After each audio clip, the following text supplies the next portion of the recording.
S 2025ನೇ ಸಾಲಿನ ದ್ವಿತೀಯ PUC ಫಲಿತಾಂಶ ಈಗಾಗಲೇ ಪ್ರಕಟ ಆಗಿರ್ತಕ್ಕಂಥದ್ದು. ಅದರಲ್ಲೂ ಈ ಸಾಲಿನಲ್ಲಿ ಅಂದ್ರೆ 2025ನೇ ಸಾಲಿನಲ್ಲಿ ಬಹುತೇಕ ಹೆಣ್ಮಕ್ಳೇ ಸ್ಟ್ರಾಂಗ್ ಗುರು ಅಂತಕ್ಕಂಥ ಮತ್ತೊಮ್ಮೆ ಖಚಿತ ಆಗಿರ್ತಕ್ಕಂಥದ್ದು.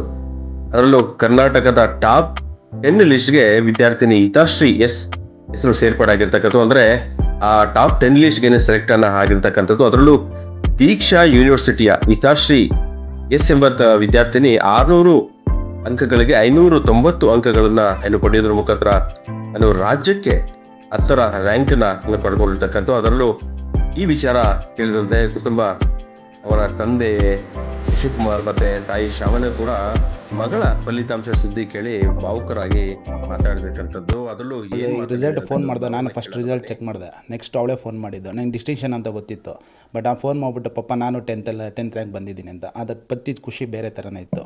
ಮತ್ತು ಕಾಲೇಜ್ ಹತ್ರ ಹೋದಾಗ ಬಂದು ತಬ್ಕೊಂಡ್ಳು ಅವಳು, ಅದು ತುಂಬಾ ಖುಷಿ ಆಯಿತು. ಬರಬೇಕು ಅಂತಲೇ ನಾನು ಜಾಸ್ತಿ ದಿನ ಇದು ಮಾಡ್ತಾಯಿದ್ದೆ. ಮತ್ತು ಅವಳನ್ನ ಯಾವಾಗೂ ಈಗೆಲ್ಲ ಕರ್ಕೊಂಡು ಹೋಗ್ಬೇಕಾದ್ರೆ ನಾನು ಹೇಳ್ತಾಯಿದ್ದೆ, ನಿಂದು ಈ ಥರ ಬರಬೇಕು, ಚೆನ್ನಾಗಿ ಓದಬೇಕು, ನೀನು ಈ ಥರ ಇರಬೇಕು ಅಂದ್ಬಿಟ್ಟು. ಅವಳು ಅದನ್ನು ಇದು ಮಾಡ್ತೀನಿ, ನಾನು ಮಾಡ್ತೀನಿ ಬಿಡು ಪಾಪ ಅಂತ ಹೇಳ್ತಾಯಿದ್ಲು. ಅವಳು ಜೈನ ಕರ್ಕೊಂಡು ಹೋಗ್ಬೇಕಾದ್ರೂ ನಾನು ತೋರಿಸ್ಕೊಂಡು ಕರ್ಕೊಂಡು ಹೋಗಿದ್ದೆ, ನೋಡಿ ಈ ಥರ ಎಲ್ಲ ಇರಬೇಕು ನಿಂದು ಅಂದ್ಬಿಟ್ಟು.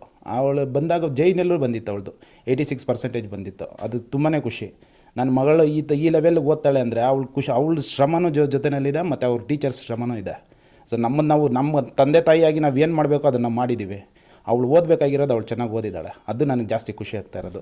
ಆ ಒಂದು ಕ್ಷಣ, ಇಲ್ಲ ಪಾಪ ನಾನು 10th ರ್ಯಾಂಕ್ ಬಂದಿದ್ದೀನಿ ಅಂತ ಕ್ಷಣ ಆ ಭಾವುಕ ಹೇಗಿತ್ತು ಸರ್? ಅದು ಬೇರೆ ಥರನೇ ಇತ್ತು, ಅದನ್ನು ಹೇಳೋಕ್ಕಾಗಲ್ಲ. ಅದನ್ನ ಅವಳು ಬಂದು ನಾನು ತಬ್ಕೊಂಡ್ಲಲ್ಲ, ಅದು ಬೇರೆ ಲೋಕಕ್ಕೆ ಹೋದಂಗಿತ್ತದು.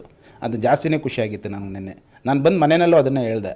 ಅವಳು ಅದು ಬಂದು ತಬ್ಕೊಂಡು ನಾನು 10th ರ್ಯಾಂಕ್ ಹೊಂದಿದ ತಕ್ಷಣ ಅದು ಬೇರೆ ಥರನೇ ಇತ್ತು. ಅದನ್ನು ಹೇಳೋಕ್ಕಾಗಲ್ಲ, ಅದನ್ನು ಅನುಭವಿಸಿದವ್ರಿಗೆ ಗೊತ್ತಾಗುತ್ತದು ಜಾಸ್ತಿ. ಮುಂದೆ ನನ್ನ ಪಾತ್ರ ಅನ್ನೋದಕ್ಕಿಂತ ಇದು ನನ್ನ ಮಗಳ ಎಫರ್ಟೇ. ಅವಳಿಲ್ಲದೆ ನಾವಿಲ್ಲ. ಅವಳಿಗೋಸ್ಕರನೇ ಪ್ರತಿಯೊಂದು, ಅವಳು 10th ಡಿಸ್ಟಿಂಕ್ಷನ್ ಬಂದು ಪಾಸ್ ಆದ್ಲು. ಅವಳಿಗೋಸ್ಕರನೇ ನಾವು ನಮ್ಮ ಫ್ಯಾಮಿಲಿ, ಅವ್ರ ಅಪ್ಪ ಆಗಲಿ ಅವ್ರ ಮಾವರಾಗಲಿ ಪ್ರತಿಯೊಬ್ಬರು ಅವಳದೊಂದು ಅವಳ ಡ್ರೀಮ್ ನಾವು ಸಕ್ಸಸ್ ಮಾಡಬೇಕು, ಫುಲ್ಫಿಲ್ ಮಾಡಬೇಕು ಅನ್ನೋದು ನಮ್ಮಿದು. ಅದಕ್ಕೆ ಅವಳು ಪ್ರಿಪೇರ್ ಆಗಿದ್ದಾಳೆ, ನಾವು ಫುಲ್ಫಿಲ್ ಮಾಡಲೇ ಮಾಡ್ತೀವಿ. ಪ್ರತಿಯೊಬ್ಬ ತಾಯಿಗೆ ಹೇಳೋದಷ್ಟೇ, ಒಂದಲ್ಲ ಒಂದು ಮಗುಗೆ ಓದಬೇಕು ಅನ್ನೋದು ಆಸೆ ಇರ್ತೈತೆ, ಅದನ್ನು ಕಂಟಿನ್ಯೂ ಮಾಡಿಸಿ, ಎಲ್ಲೇ ಡಿಸ್ಕಂಟಿನ್ಯೂ ಮಾಡ್ಸೋಕೆ ಹೋಗಬೇಡಿ ಸರ್. ಅವಳು ನಿನ್ನೆ ನನಗೆ ರಿಸಲ್ಟ್ ಹೇಳಿ ಅವಳು ಒಂದು ಕ್ಷಣ ಕಣ್ಣೀರಿಟ್ಟಾಗ ನನಗೇನು ಮಾತಾಡಬೇಕು ಅಂತಲೇ ಅರ್ಥ ಆಗಿಲ್ಲ. ನಾನು ಹತ್ತಿದ್ದೀನಿ, ಮಮ್ಮಿ ಸ್ವಲ್ಪ ಕೇಳಿಸ್ಕೊ, ನೀನು ಹೇಳ್ದಂಗೆ ನಾನು ಸ್ಟೇಟಲ್ಲಿ 10th ರ್ಯಾಂಕಲ್ಲಿ ನಾನು ಒಬ್ಳಿದ್ದೀನಿ ಅಂತ ಹೇಳಿದ್ಲು. ನಂಗೆ ತುಂಬ ಖುಷಿ ಆಯಿತು ಸರ್.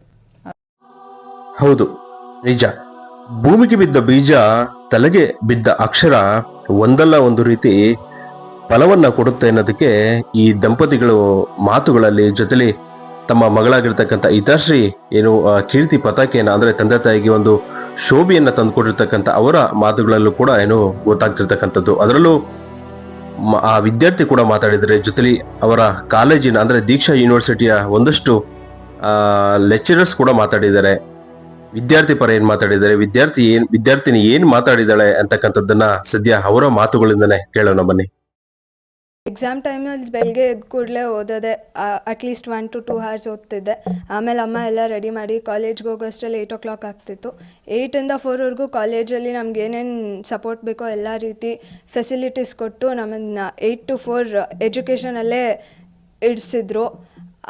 ಆ ಸಪೋರ್ಟಿಂದನೇ ನಮ್ಗೆ ಇವತ್ತು ಈ ರ್ಯಾಂಕ್ ಬಂದಿರೋದು. ಟೀಚರ್ಸೇ ಮೇನ್ ರೀಸನ್ ಇದಕ್ಕೋಸ್ಕರ. 4ಇಂದ ಮನೆಗೆ ಬಂದಾದ್ಮೇಲೂ ಆಲ್ಮೋಸ್ಟ್ 10 or 11ವರೆಗೂ ಓದ್ತಿದ್ದೆ. ಚಿಕ್ಕವಳಿಂದ ಅದು ತುಂಬ ಹಠ ಇತ್ತು, ಟ್ಯೂಷನ್ಗೆ ಹೋಗ್ದಿರಾನೇ ನಾನು ಓದಬೇಕು ಅಂತ. ಚಿಕ್ಕವಳಿಂದ ಇಲ್ಲಿನವರೆಗೂ ಟ್ಯೂಷನ್ಗೆ ಹೋಗಿಲ್ಲ, 10th ಹೋಗಲಿಲ್ಲ, ಈಗಲೂ ಹೋಗಲಿಲ್ಲ. ಕಾಲೇಜ್ಗೆ ಹೋಗಿ ಮನೇಲಿ ಬಂದು ನಾನೇ ಸೆಲ್ಫ್ ಸ್ಟಡೀಸ್ ಮಾಡ್ತೀನಿ. ಒಟ್ಟಾರೆ ಫ್ಯಾಮಿಲಿಗೆ ಹೇಳ್ತೀರಾ ಈ ಮೂಲಕ? ಫ್ಯಾಮಿಲಿಗೆ I hope I have made my parents proud. ಈ ಖುಷಿಗೋಸ್ಕರನೇ ನಾನು ಕಾಯ್ತಿದ್ದೆ ಇಷ್ಟೇ. ರಿಸಲ್ಟ್ ನೋಡ್ತಾ ಇದ್ದಂಗೆ ತುಂಬ ಖುಷಿ ಆಯಿತು, ಹೇಳೋಂಗಿಲ್ಲ. ತುಂಬ ಅಂದರೆ ತುಂಬ ಖುಷಿ ಆಯಿತು. ಯಾಕಂದರೆ ಚಿಕ್ಕ ಹುಡುಗಿಯಿಂದ ತುಂಬ ಎಫರ್ಟ್ ಹಾಕಿ ಓದ್ತಾ ಇದ್ದಾಳೆ. ತುಂಬ ಎಫರ್ಟ್ ಹಾಕಿದ್ದಾಳೆ ಅಂದರೆ ಹೇಳೋಂಗಿಲ್ಲ, ಆ ಥರ ಎಫರ್ಟ್ ಹಾಕಿ ಓದ್ತಾ ಇದ್ದಾಳೆ. ನಮಗೊಂದು ನೇಮ್ ಬೇಕು ಅಂತ ಹೇಳ್ಬಿಟ್ಟು ತುಂಬ ಕಷ್ಟ ಬಿದ್ದಾಳೆ. ನಮ್ಮ ಫ್ಯಾಮಿಲಿ, ಟೋಟಲ್ ಫ್ಯಾಮಿಲಿಗೆ ಒಂದು ಹೆಸರು ತರಬೇಕು ಅಂತೇಳಿ ತುಂಬ ಕಷ್ಟ ಬಿದ್ದು ಓದ್ತಾ ಇದ್ದಾಳೆ. ಅದರಲ್ಲೂ ರಾಜ್ಯದಲ್ಲಿ 10ನೇ ರ್ಯಾಂಕ್ ಬಂದಿರೋದ್ರಿಂದ ತುಂಬ ಖುಷಿಯಾಗಿದೆ. ಹೌದು, ಖಂಡಿತ ನಿಜ. ತಂದೆ ತಾಯಿಗಳು ಹೊಟ್ಟೆ ಕಟ್ಟಿ, ಬಟ್ಟೆ ಕಟ್ಟಿ, ನಮ್ಮ ಎಲ್ಲವನ್ನು ಸರ್ವಸ್ವನು ಮಕ್ಕಳಿಗಾಗಿ ತ್ಯಾಗ ಮಾಡ್ತಾರೆ. ಅಂದ್ರೆ ಆ ಮಕ್ಕಳು ನೋಡಿ ಇಂಥದ್ದೊಂದು ಅಂದ್ರೆ ನಮ್ಮ ತಂದೆ ತಾಯಿಗೆ ಕೀರ್ತಿ ಪತಾಕೆಯನ್ನ ತಂದು ಕೊಟ್ಟಾಗ ಎಲ್ಲೊಂದು ಕಡೆ ಹೆಮ್ಮೆ, ಹೆಗ್ಗಳಿಕೆ ಕೂಡ ತಂದೆ ತಾಯಿಗೆ ಸಲ್ಲುತ್ತೆ.